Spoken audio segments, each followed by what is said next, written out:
Assalamualaikum warahmatullahi wabarakatuh. Pendengar setia Radio Dewan Kemakmuran Masjid Miftahul Jannah. Assalamualaikum warahmatullahi wabarakatuh. Pendengar setia Radio Dewan Kemakmuran Masjid Miftahul Jannah, Komplek Auri. Alhamdulillah, segala puji hanya milik Allah Subhanahu wa Ta'ala, Rob semesta alam yang senantiasa melimpahkan rahmat dan karunia-Nya kepada kita semua. Shalawat serta salam tak lupa selalu kami curahkan kepada junjungan kita, suri teladan terbaik sepanjang masa, baginda Nabi besar Muhammad Sallallahu Alaihi Wasallam, beserta keluarga, para sahabat, dan seluruh umatnya hingga akhir zaman. Pendengar yang dirahmati Allah, pada kesempatan kali ini, kami ingin membagikan intisari kajian yang telah disampaikan oleh guru kita yang mulia, Ustadz Abdullah Azzam, MSI, pada hari ini di Masjid Miftahul Jannah. Kajian beliau sungguh menyentuh hati, berfokus pada kehidupan agung Nabi Muhammad Sallallahu Alaihi Wasallam dan para sahabat radhiyallahu anhum ajma'in, menyoroti perjuangan, kesederhanaan, serta ketabahan mereka dalam menyebarkan cahaya ajaran Islam. Mari kita selami lebih dalam, para pendengar yang budiman, bagaimana awal kehidupan Nabi Muhammad dan para sahabat di masa dakwah dahulu. Mereka melalui masa-masa yang luar biasa sulit, penuh dengan ujian dan kesederhanaan yang ekstrim. Bayangkan saja, dikisahkan bahwa Nabi kita dan para sahabat mulia seperti Abu Bakar dan Umar pernah terpaksa keluar rumah hanya karena tidak ada makanan sama sekali. Bahkan mereka sampai harus memakan dedaunan dan ranting pohon hingga mulut mereka terluka. Subhanallah, kondisi ini menunjukkan betapa tingginya pengorbanan dan kesabaran mereka demi tegaknya panji-panji Islam. Kemudian ada kisah inspiratif dari integritas dan ketabahan para sahabat dalam menghadapi fitnah. Ambil contoh Sa'ad bin Abi Waqqas, salah satu sahabat pertama yang memeluk Islam dan seorang pejuang utama di jalan Allah. Beliau adalah orang pertama yang menumpahkan darah dan melemparkan anak panah pertama dalam jihad fisabilillah. Namun ketika beliau menjabat sebagai gubernur, Sa'ad pernah difitnah dan dicela oleh Bani Asad terkait kualitas sholatnya. Apa yang Sa'ad lakukan? Beliau tidak membalas celaan itu. Beliau hanya menyatakan, jika tuduhan itu benar, maka sia-sialah amalannya. Ini adalah teladan luar biasa tentang bagaimana menjaga integritas dan ketabahan hati saat menghadapi fitnah, tanpa harus membalas dengan keburukan yang sama. Nabi Muhammad juga selalu mengingatkan para sahabat tentang pentingnya mengingat akhirat, bahkan di tengah-tengah kenikmatan. Beliau pernah bersabda, sesungguhnya nikmat yang Allah berikan tadi, kita semua pasti akan ditanya kelak di akhirat.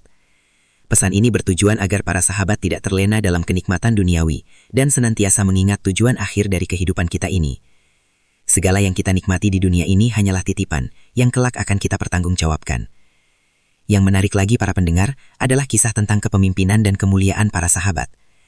7 orang sahabat pertama yang masuk Islam, termasuk Utbah bin Ghazwan dan Sa'ad bin Abi Waqqas yang tadi kami bahas, yang pernah mengalami kesulitan hingga hanya makan dedaunan, pada akhirnya diangkat oleh Allah menjadi pemimpin atau gubernur di berbagai wilayah yang berhasil ditaklukkan Islam.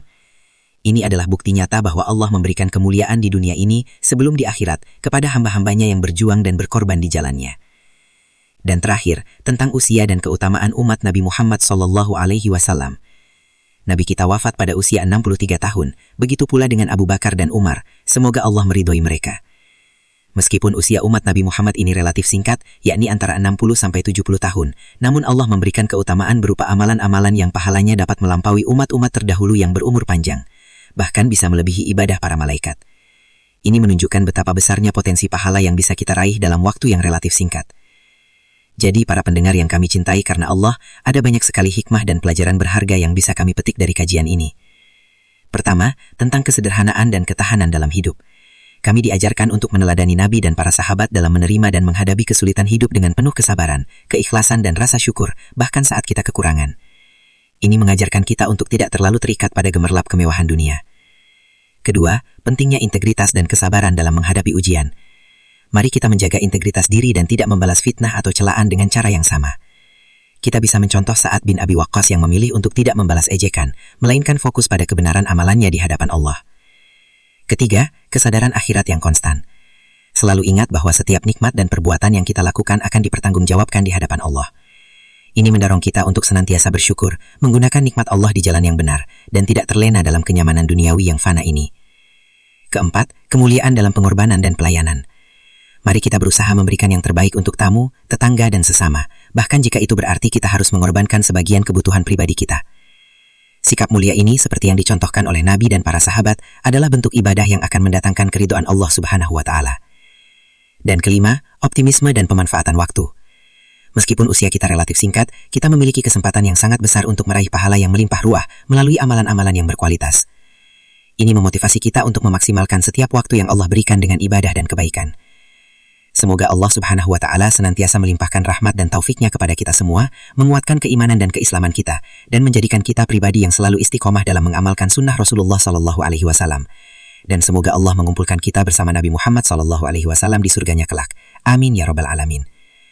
Demikian sajian kami kali ini. Nantikan terus siaran kajian dan informasi terbaru lainnya hanya di Radio Dewan Kemakmuran Masjid Miftahul Jannah.